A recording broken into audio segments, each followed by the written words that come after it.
For a crime that attracts 20 years jail term, life imprisonment or maximum sentence, the upsurge in kidnapping across Nigeria raises questions on effectiveness of the current deterrent measures. With many victims killed in the course of their adoption and millions lost to ransom takers, kidnapping has become a menace that has no age limit. Gunmen in Delta State kidnapped a 13-year-old girl, demanding for a ransom of 10 million naira for her release. In Lagos State, residents of Aboru are still angry over the invasion of police officers. These are top stories on Crime Watch today. I'm Ivy Kano. Let's begin with our crime news.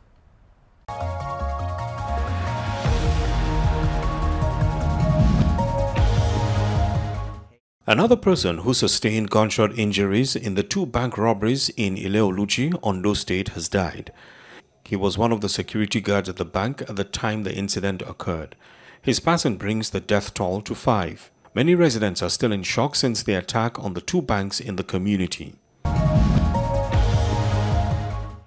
The police says it has arrested 3 persons alleged to be members of the Ansaru terror group following sustained mop-up operations. This was disclosed in a statement by the force spokesperson, Frank Mba. According to the statement, the development now brings the number of persons arrested from the terror group to 8. He said investigations revealed that the arrested suspects were involved in the attack and attempted kidnap of the Emir of Potiskum that led to the killing of the Emir's police escorts. According to the force PRO, they were also involved in several other kidnap operations and terror attacks in the northwest and north-central states. The police in Kaduna State has confirmed the abduction of the daughter of the former Vice-Chancellor of Ahmadu Bello University, Abdullahi Mustafa. 35-year-old Mariam Abdullahi Mustafa was taken by armed men on Friday night. They also shot and injured the security man at her residence. The police say they got to the scene and engaged the hoodlums in a gun battle, killing one of them while several others escaped with gun injuries. Meanwhile, the injured security man is currently receiving medical attention. 7 suspects are in custody of the Nigerian Security and Civil Defense Corps in Rivers State for allegedly sabotaging electrical installations. The men are amongst 13 suspects paraded by the agency for various offenses in Port Harcourt. The suspects were conveying power transformers and other items believed to have been stolen. The NCDC describes the discovery as unfortunate, coming at a time when the federal government is working hard to improve power supply. Investigation is on to ascertain ownership of the seized goods as well as to track down the employers of these young men in custody. The command also paraded 6 suspects for alleged crude oil theft in Ikwere and Eche local government areas. They were separately arrested with an unspecified quantity of petroleum products. Quite disheartening to note that despite the federal government efforts in ensuring the power sector lives up to expectations, some bad elements in the society choose to constitute themselves as hindrance to its will of progress. On the 7th February at about 0024 hours, 7 suspects were arrested with the following items: 13 drums of suspected transformer oil, 5 suspected step-down transformers, 1 200 kVA transformer, 2 rolls of suspected transformer cables, 2 bags containing suspected bolts, and 48 suspected fiber ladders used for vandalism.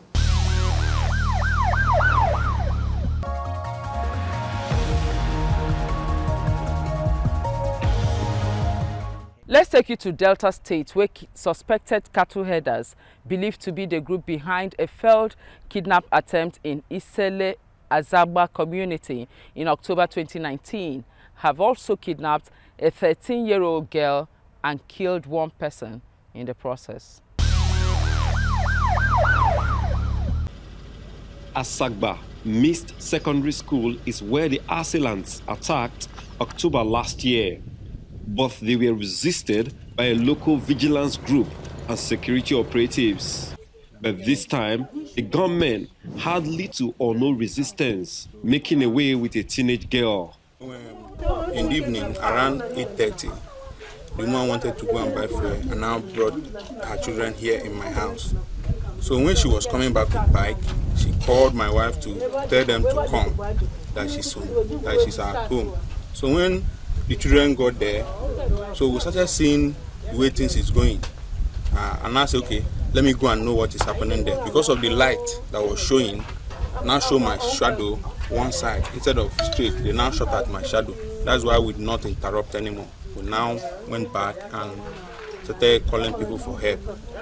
After some time, I now went back. I now went there and asked her what is happening. She said they have taken her daughter away. And the father said they called him and asked him to bring money, that they are with his daughter. So he spoke with the daughter too. He said something about 2 million, and later they said 10 million. Naji Obinna's father narrates how his son met sudden death, falling victim to the murderous acts of the invaders while on their way out of the community. Boy was there with the boy. He cooked, shared the food to everyone here. Around 6 o'clock evening, left his job at a young company there. Maybe I see when there, as usual, if you go there, there's no work, we'd have to turn back. He went there, and as we're coming back where there's no work, he met the hoodlums on the way. He was shot down. That's what I know about it.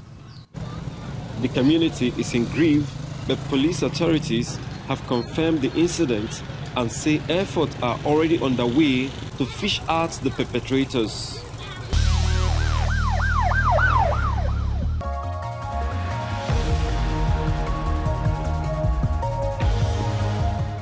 Our second story is a rather sad one. We move to Aboru, where police bullets hit a secondary school girl.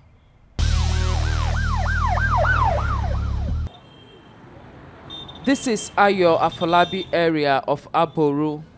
A day before, a 16-year-old girl was hit by a stray bullet in front of the shop. The owner and other eyewitnesses say it was like a scene from a movie. Before you know, I just had a gunshot, bam. So before I know it, I just saw a girl on the floor, a school girl, crying, my leg, my leg, my leg. So I went there, called some guys to rescue her, to help her. So I now took her, got a bike, we now went straight to the Sachs men where they were standing. Please, you've shot this girl. Is there any way you can be of help to her? Let us carry her to the hospital. He said no. I was across the road when I saw the girl was shot on the ground. And we are trying to call some ambulance when we saw them and to assist us for the girl to be in the hospital. But they are not even wait for us to take the girl to the hospital. And even some tear gas, they are blowing some tear gas. And I have some tear gas here with me, live and direct, here with me.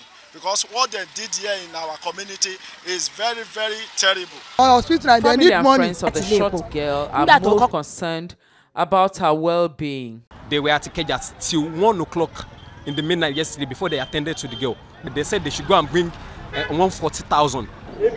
This shop owner was lucky. Another stray bullet missed her by the whiskers. My show glass was actually here, and the next thing we saw, when I ran outside with my son, we saw this, that the bullet penetrated here and it entered through here. Motorcycle riders and owners say they are confused on the mission of the officers in the area. So we are asking if this place is among the place, he asked them to be arresting Okada so that we'll be aware. He entered my compound, so he broke the machine, so he carried my machine, like 5 machines inside my compound. It was a terrible situation, which I don't know where we are going in this country.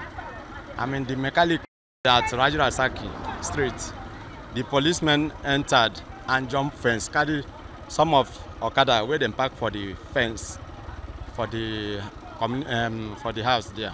So my machine is in that mechanic. Then I left before they came. So when I came back to the mechanic told me that all the whole machine is in his shop, then pack it.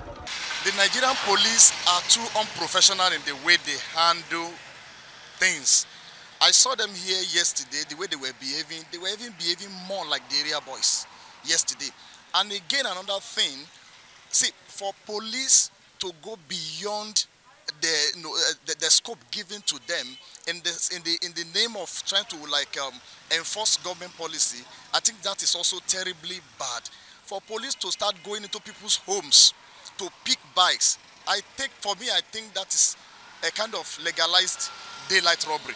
Her case was different as she claims she was stripped naked by the unidentified officers. There were 9 of them. They descended on me, tore my clothes and beat me up. This building is one of such that was raided in the area, and motorcycles parked here were carted away by the police officers. Reacting, the Commissioner of Police says all allegations will be thoroughly investigated and those involved brought to book. Rest assured that it won't be swept under the carpet. We cannot be committing a crime and creating another crime along that line. That one is completely unprofessional. It's not the way we do things at all. If anything happens, any infraction they arise by any of our men, they must not hesitate to bring to my knowledge. And I promise them now action will be taken immediately, because we are to protect members of the public.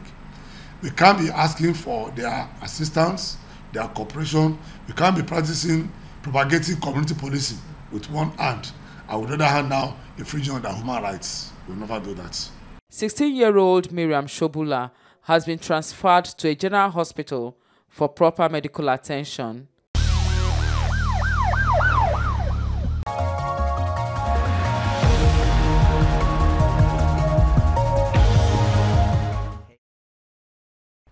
Coming up next is the concluding part of our last week's interview with security analyst Oluseyi Adetayo on the importance of background checks on people we intend to hire for various tasks.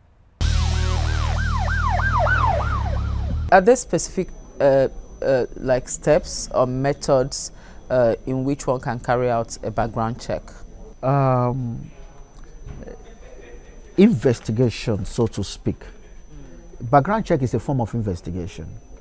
And investigation by private individuals are not yet backed by law. Let me put it this way. For you to carry out a background check, it means you are carrying out an investigation. Now, who is the investigator? If the investigator is someone outside those with the jurisdiction, that is the Nigerian police, the DSS, that has a jurisdiction to carry out such investigation within the Nigerian population. If you are not one of them, that means you are carrying out a responsibility that is not backed by law as an investigator.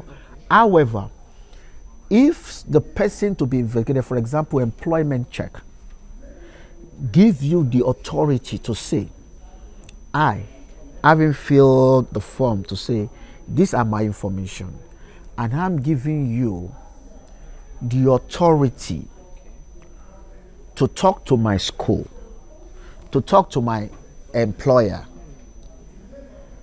about me, to confirm this information. It means that the person has given you a kind of a power of attorney, a kind of authority to say, I'm not going to claim any liability or sue you for intruding in my privacy.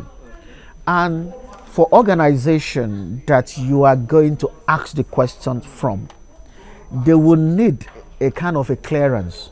So it is that authority given to you by that individual is what will empower them to provide you that information. To say, this person is saying that we can release this information. So please, we need a copy of this. In case something come up in the future, we can refer to this and say, you gave the authority that we should release your information. Are there any specific methods of carrying out a background checks? We are able to put all necessary things in place. We'll get the desired kind of investigation results that we want, and the turnaround time will be good. But I want to give credit to all Nigerian investigators. We've been able to do great job, despite the fact that we don't have, a pool where we can, take out this information from. But we're still able to manually obtain this information, at least to a great extent, be able to determine the real identity or confirm information that has been provided by an individual in respect to areas of interest or questions that are being asked or that we need confirmation on. Is background check backed by law in Nigeria? Do you have a law backing that? It's a need, and it will only be conducted when the need arises. So background checks can be conducted on anyone. For example, those that are taking up government positions, they are always investigated by the DSS, and they check them. There is a personal history form which they are made to fill, and they will check them from when they were born till the present time to confirm, and they are checking them against, because anyone that will be given responsibility in government, it means that you are going to have access to some level of classified information, and which you must be given authority to have access. So you need what is called a clearance. So that background check is necessary to check and to confirm that you are eligible to be given such clearance to handle sensitive information or material. And for moving away from that, organizations need to verify who they are about to be employed. They are about to employ, and they need to understand or to know or to confirm if all the things that this person has claimed in his CV that they are true. You say you worked at a particular company for a particular number of years. We need to confirm not only that you work there, we need to understand the circumstances surrounding your exiting that organization. And you'll be surprised that there are so many people. In fact, statistics shows that 85% of CVs contain bogus information. So, and that is worldwide. But if you look at that of Nigeria, I can say about 90% of Nigerians, one way or the other, have embellished their CV to make themselves look good and attractive to prospective employer. So you need to confirm this. If someone is claiming that, oh, I came out with first class, you need to confirm, yes, truly he graduated. But did he graduate with first class? You need to confirm this. Someone claimed that he went to a particular secondary school. You need to be sure that he truly went to that school. And NYSC, we saw of recent a minister with a bogus NYSC certificate. And I think that happens to be one of those that was so critical about that if some of us had to pass through the system, everyone, if the law says you have to pass through this, so you cannot claim that, oh, you didn't know that it was forged, because you are supposed to be the one to process as an individual your own certificate, not through a third party. So if you go through a third party and you are given a bogus certificate, it means that from the onset you knew what you were going into. So that's the reason why we carry out this, because you've seen a lot of discharge certificates, NYC exemption letters that are bogus, because there are lots of people in and around NYC secretariats that help people that are not qualified. You see, people will come and say, I want the NYC certificate. And you have to go through the procedure. Are you eligible? So when it's clear that they are not eligible, there is a way that those who produce this will now approach them and say, you know what, we can help you to get it. So from beginning, you are aware that you are not eligible. And the same thing goes to, for every other aspect. And it's not only that. You see, someone wants to get married. You really need to know your husband. Background check, you see, you've seen families that engage private investigator to help them to check their will-be son or daughter-in-law. Claims he's working in one big company. They want to know. I've seen someone married to a lady, and the lady came to petition that the guy lied that he's a big guy, only for her to discover, maybe a few months into the relationship, that the guy is actually a driver in that organization. Like, well, you didn't check well enough. And for a driver to have been able to woo a banker to a level that becoming pregnant for him, it means the guy must have done well as a driver.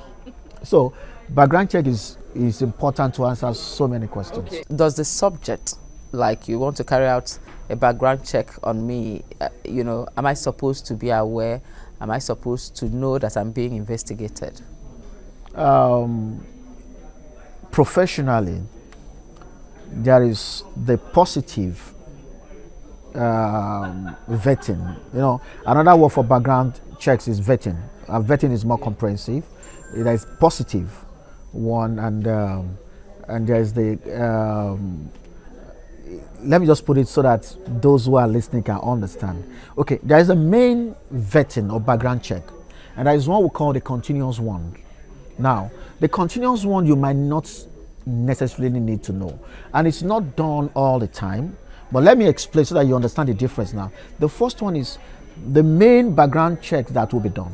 So for every organization that is asking you to provide either personal history or personal information, at initial they will tell you that all the information you are presenting we are going to investigate.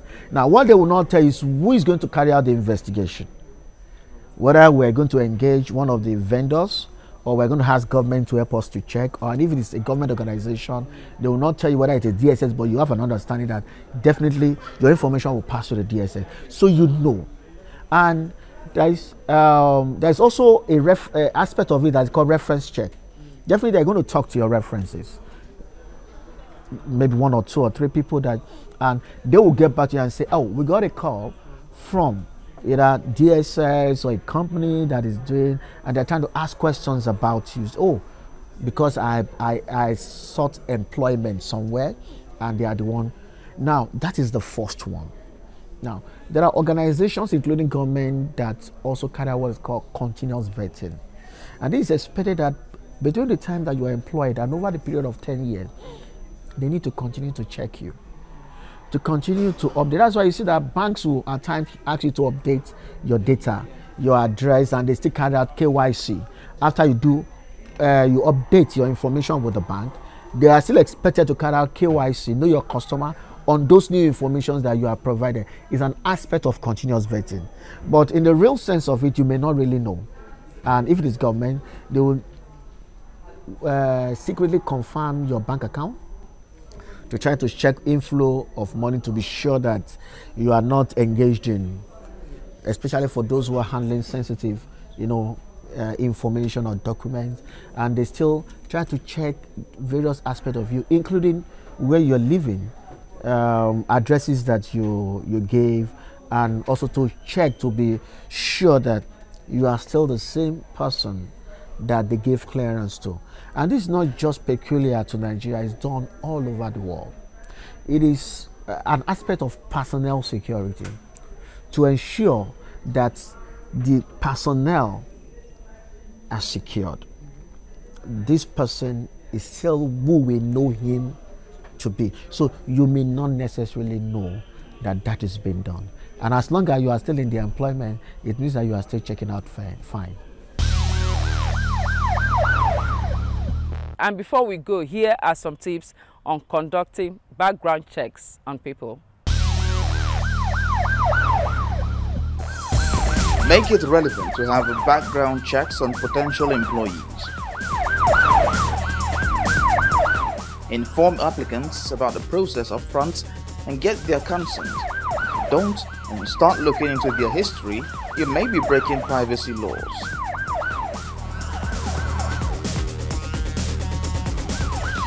Get written consent. It is important to make sure those being checked consent to you conducting a background check on them. If you decide against hiring candidates based on their background check report, you must inform them and provide a copy of the report.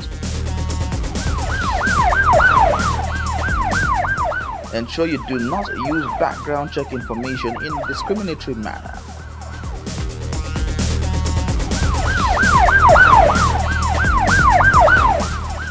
Be sure you comply with guidelines laid out regarding race, sex, religion, disability, age, or medical history.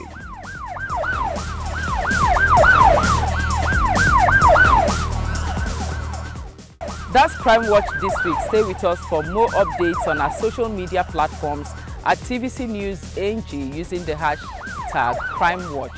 I'm Ivy Khan. Do have a crime-free week.